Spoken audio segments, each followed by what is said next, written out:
क्या तुमने कभी सोचा है एक ऐसी कौम जो पहाड़ों को तराश कर महल बनाती थी, जो कहती थी हमसे ज्यादा ताकतवर कौन है? मगर जब आसमान का हुक्म आया तो उनके महल मिट्टी के नीचे दबा दिए गए। हजरत नूह अलैहिस्सलाम के बाद एक और कौम पैदा हुई, कौम आद।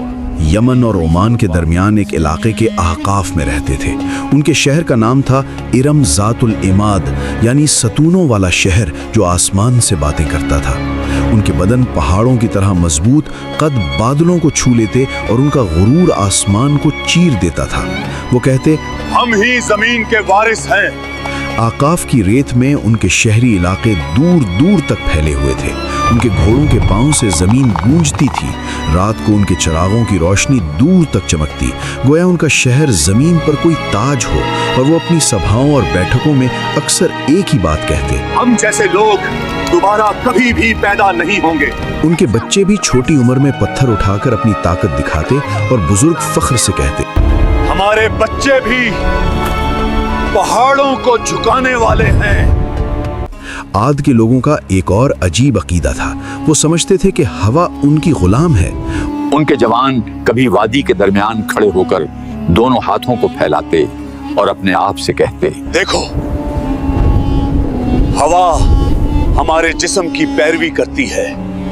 बुजुर्ग लोग अपनी नशिस्त महफिल में फख्र से कहते, हमारे बाप दादा हवा का रुख बदल देते थे, हमें कौन रोक सकता है?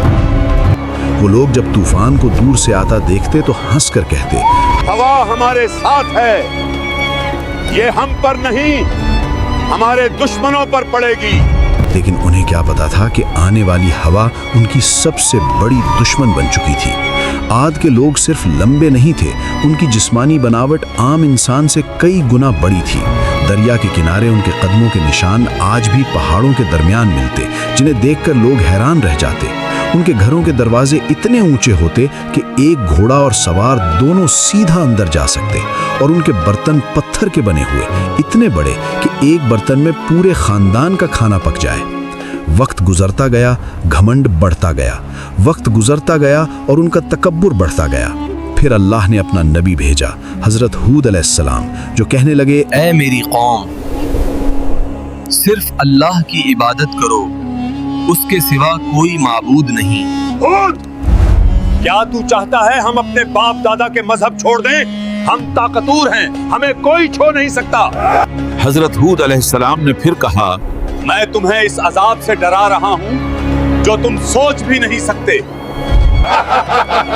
लेकिन जिन दिलों में गुरूर भर जाए वहां नसीहत पत्थर से टकराकर टूट जाती है। हजरत हूद अलैहिस्सलाम रोज उनके बाजारों, उनके महलों, उनके दरवाजों के पास जाकर आखिरी दावत देते। कभी उनके सरदार हंस के कहते, तेरी बात में दम होता तो हमारे महल कब के गिर चुके होते। कभी कोई बच्चा उनकी आवाज का मजाक उड़ा देता। तो कुछ लोग उन्हें देखकर रास्ता बदल लेते, कहीं उन्हें अल्लाह का खौफ उनकी आंखों में भर न जाए। एक दिन हूद अलैहिस्सलाम उनकी असेंबली में गए, जहां उनके सरदार सोने के तख्तों पर बैठे थे। हूद अलैहिस्सलाम ने कहा, अल्लाह की बनाई हुई कुदरत का निजाम देख लो, तुम्हारी ताकत कुछ भी नहीं। मगर उनके सरदार हंस पड़े। ये झूठे वादे बंद कर, अगर अजाब आता है तो हम अपनी ताकत से उसे रोक लेंगे। अजाब से कुछ दिन पहले आद की वादी में एक अजीब मंजर हुआ। रात को आसमान में एक गहरी गूंज सुनाई दी। न बादल गिरजा, न बिजली चमकी, मगर वादी में ऐसे लगा जैसे कोई दूर से पुकार रहा हो। आद के लोग इस आवाज को सुनते और आपस में कहते, ये तो पहाड़ों की आवाज है। हजरत हूद अलैहिस्सलाम जो कहने लगे, ये रहमत की पकार नहीं, ये तंबिया है। दूसरी रात जमीन हल्की सी हिली, मगर इतनी कम कि सिर्फ जानवर बेचैन हुए। इंसान हंस पड़े। जमीन भी हमारी ताकत से डरती है। उन्हें नहीं पता था कि यह जमीन का आखिरी एहतिजाज यानी लरजना था। फिर आया अल्लाह का फैसला। सबसे पहले उन पर कहत आया। 3 साल तक एक बूंद बारिश न हुई। नदियां सूख गईं, बाग जल गए, जमीन पत्थर बन गई। लोग आसमान की तरफ देखते रहे कब बारिश आएगी, लेकिन आसमान से जवाब आया खामोशी। पहले साल उन्होंने कहा यह तो मामूली सा मसला है, हम ताकतवर लोग हैं। दूसरे साल प्यास ने उनकी जबानें सुखा दी, खाली मटके दीवारों से टकराते, जानवर प्यास की वजह से गिरने लगे। तीसरे साल आद की जमीन से वो हंसी, वो फख्र, वो आवाजें ही गुम हो गईं जो कभी आसमान से टकराने का दावा करती थी। और जब लोग हूद अलैहिस्सलाम के पास आए तो वो उन्हें देखकर रोए नहीं, बस इतना कहा अब अजाब का वक्त करीब है। फिर एक दिन 3 बादल नजर आए, एक लाल, एक सफेद और एक स्याह। आसमान से फरिश्ता पुकारा, ऐ कौमे आद,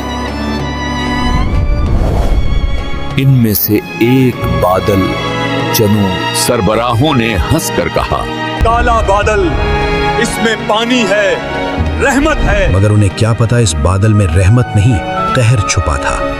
आसमान स्याह हो गया, हवा ठंडी हुई, लोग नाचने लगे, चिल्लाने लगे, देखो बारिश आ गई। लेकिन वो पानी नहीं था, अजाब का तूफान था। पहला झोंका आया, धूल और पत्थर उड़ गए। आंधी के हर झोंके में उन्हें लगता कि हवाएं उनका नाम मिटा रही हैं। दूसरा झोंका आया, पेड़ गिर गए, जानवर उड़ गए, उनकी सारी मूर्तियां, उनका सारा फख्र, उनके बाग, उनका शहर सब हवा में बिखर रहा था। रात को लोग अपने बच्चों को बाहों में दबा लेते, मगर आंधी उनकी चीखों से ज्यादा तेज चलती। तीसरा झोंका, इंसान हवा में छिन गए। उनके महलात जो कभी सतूनों पर आसमान से बात करते थे, अब रेत के नीचे गल गए। 7 रात और 8 दिन तक वो तूफान चलता रहा। आसमान गरजता रहा, जमीन कांपती रही, उनके महल, उनकी शान सब मिट्टी में मिल गई। अल्लाह ने कहा, और आद को तबाह किया गया सख्त गरजदार आंधी से, जो 7 रात और 8 दिन तक उन पर मुसलसल चली। और जब हवा रुकी तो सिर्फ सन्नाटा था, रह गया सिर्फ रेत का समुंदर और गिरे हुए तने, जैसे खजूर के खोखले तने। लेकिन उन चंद लोगों को जो हजरत हूद अलैहिस्सलाम के साथ ईमान लाए, अल्लाह ने बचा लिया। उन्हें पहाड़ों के एक गार में पनाह दी गई और हजरत हूद अलैहिस्सलाम ने कहा, ऐ मेरे रब, तू सबसे ज्यादा रहम करने वाला है, हमें उन रास्तों पर कायम रख जो तेरी तरफ ले जाते हैं। हूद अलैहिस्सलाम जब वादी के ऊपर खड़े हुए तबाह शहर को देख रहे थे तो उनकी आंखों में आंसू भर आए। ये वो लोग थे जो कभी कहते थे, हमसे ज्यादा ताकतवर कौन है? और अब उनकी जिंदा निशानी भी हवा में बिखर चुकी थी। हूद अलैहिस्सलाम ने कहा, तकब्बुर का अंजाम हमेशा तबाही है और अल्लाह की नाफरमानी हलाकत। आज भी आकाफ की रेत के नीचे उनका शहर इरम दबा हुआ है, एक गवाही के तौर पर जो कहती है ताकत और शान से नहीं, सिर्फ अल्लाह की इताअत से इज्जत मिलती है। अगर तुम्हें ये कुरानी कहानी पसंद आई हो तो वीडियो को लाइक करो, कमेंट्स में लिखो तुम अगले एपिसोड में किस कौम की कहानी देखना चाहते हो, और मेरे चैनल इस्लामी डॉक्यूमेंट्री को सब्सक्राइब करना मत भूलना। ये सिर्फ एक कहानी नहीं, एक हकीकत है जो हमेशा याद दिलाती है कि जब इंसान गुरूर करने लगता है और जुल्म और नाइंसाफी कायम करता है तो अल्लाह उसे मटा देता है।